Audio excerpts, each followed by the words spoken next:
औज़ुबिल्लाहि मिनश्शैतानिर्रजीम बिस्मिल्लाहिर्रहमानिर्रहीम। उम्मीद करती हूँ कि आप सब बखैरियत होंगे। अस्सलामु अलैकुम। आज के काम का बाकायदा आगाज़ हम करेंगे नज़्म नंबर 1 हम्द की मश्की सवालात से। सबसे पहले हमारे पास मुख्तसर सवालात के जवाबात हैं। सवालात हैं कुछ दिए हुए जिनके हमने मुख्तसर जवाबात देने हैं। कौन सा बंदा हम्द सरा है, मतलब हम्द कर रहा है। तो नज़्म के मतन के मुताबिक हम इसका सही जवाब देंगे कि एक नाफरमान बंदा, अल्लाह का एक नाफरमान बंदा हम्द सरा है। किसका हक सबसे मुकद्दम है? अल्लाह ताला की ज़ात का हक इंसान पर सबसे ज़्यादा मुकद्दम है। महरम और ना महरम में क्या फ़र्क है? महरम का मतलब है वाकिफ़ यानी जानने वाला, और ना महरम का मतलब है नावाकिफ़ यानी अनजान। अल्लाह का गधा किस में मगन रहता है? अल्लाह ताला का गधा अपनी कमली में मगन रहता है। बाद सबा घर घर क्या लिए फिरती है? बाद सबा घर घर अल्लाह ताला का पैगाम लिए फिरती है। शायर ने अल्लाह ताला की इस नज़्म में कौन कौन सी सिफ़ात बयान की हैं? शायर ने इस हम्द में बयान किया है कि अल्लाह ताला हर चीज़ पर कादिर है, इसका हक अदा करना सबसे ज़्यादा मुकद्दम है। अल्लाह ताला का पैगाम हर जगह पहुंचता है, हवा अल्लाह का पैगाम लिए फिरती है।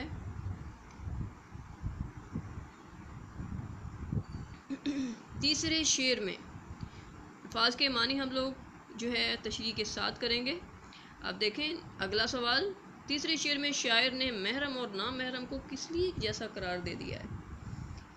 अब देखें इसकी थोड़ी सी तफसील से इसमें बात होगी कि शायर ने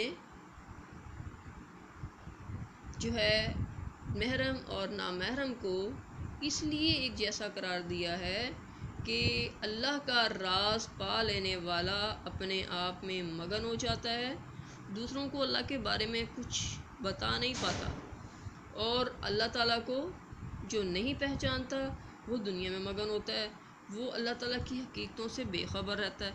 लिहाजा वो वैसे ही अल्लाह के बारे में कुछ नहीं बता सकता।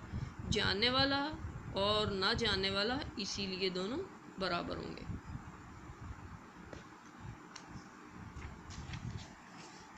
आगे देखें,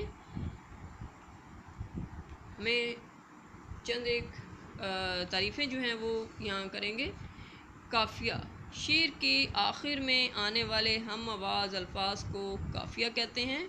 हर शेर में काफ़िया तब्दील होता है, ताहम इनकी सूरत यानी इनकी जो आवाज़ होती है वो एक रहती है। काफ़िया की जमा कवाफ़ी है। काफ़िया की चंद मिसालें देखें, जैसे दिले नादां तुझे हुआ क्या है, आखिर इस दर्द की दवा क्या है, हम हैं मुश्ताक और वो बेजार, या इलाही ये माजरा क्या है, जान तुम पर निसार करता हूँ मैं नहीं जानता दुआ क्या है। इसमें काफ़िया जो है वो है हुआ, दवा, माजरा और दुआ। देखें इनकी आवाज़ मुख्तलिफ है लेकिन इनकी आवाज़ एक जैसी है लेकिन अल्फाज मुख्तलिफ हैं।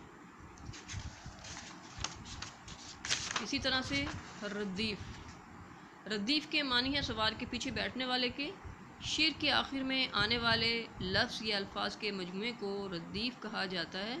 चूँकि ये लफ्ज़ या अल्फाज काफ़िए के बाद आते हैं इसलिए उन्हें रद्दीफ़ का नाम दिया जाता है।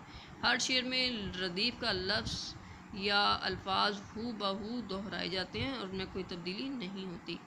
कोई उम्मीद बर नहीं आती, कोई सूरत नज़र नहीं आती, मौत का एक दिन मुअय्यन है, नींद क्यों रात भर नहीं आती, पहले आती थी हाल दिल पे हंसी, अब किसी बात पर नहीं आती, नहीं आती। इन अशार में रद्दीफ़ है। आज के काम का इख्तिताम इसी के साथ करेंगे। इजाज़त दें। अल्लाह आपका हामी व नासिर हो। अल्लाह हाफ़िज़।